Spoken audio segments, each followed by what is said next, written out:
छिपे हुए वन का हृदय। पहला संकेत। बहुत समय पहले पहाड़ों और नदियों के बीच एक ऐसा वन था जिसे लोग सिर्फ जंगल नहीं बल्कि एक जीवित आत्मा मानते थे।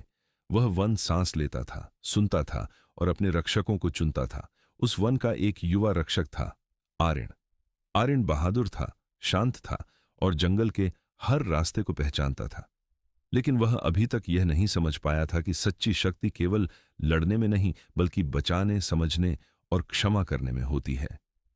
एक सुबह कुछ अजीब हुआ। पक्षियों की आवाजें गायब थीं, हवा भारी थी, पेड़ों की पत्तियां जैसे किसी अनजाने डर से स्थिर हो गई थीं। आर्यन समझ गया, वन उसे बुला रहा था। वह पवित्र जंगल की गहराइयों में पहुंचा, जहां सदियों पुराना एक पत्थर छिपा था।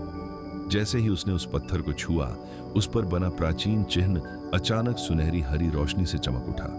हवा तेज हो गई, पत्तियां उसके चारों ओर घूमने लगीं और दूर पहाड़ों के बीच एक छिपी हुई घाटी से प्रकाश उठता दिखाई दिया। यह था पहला संकेत। आर्यन उस रोशनी का पीछा करते हुए घाटी की चोटी तक पहुंचा। वहां उसने पहली बार उस रहस्यमय स्थान को देखा, एक ऐसी छिपी हुई घाटी जहां जंगल का हृदय धड़कता था। उसी क्षण एक विशाल प्राचीन वृक्ष जीवित हो उठा। उसकी छाल में एक चेहरा उभरा, जड़ों में आवाज गूंजी। वह था वाया, वन की प्राचीन आत्मा।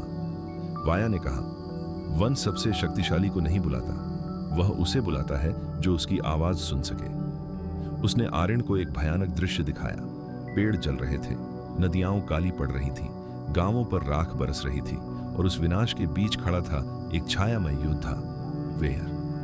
वह कभी इस वन का रक्षक था, लेकिन उसने वन को बचाने के लिए उसे नियंत्रित करना चाहा। उसने वन के हृदय को अपनी इच्छा से बांधने की कोशिश की और उसी भय ने उसे अंधकार में बदल दिया। अब वही बना था अंगारों का अभिशाप। आर्यन गांव लौटा।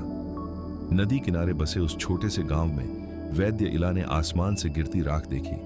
नदी की औषधीय जड़ी बूटियां अपना रंग खो रही थीं। खतरा अब दूर नहीं था। वाया ने कहा कि वन के हृदय को केवल एक ही चीज बचा सकती है, वह जागृत चिन्ह जिसे आर्यन ने छुआ था।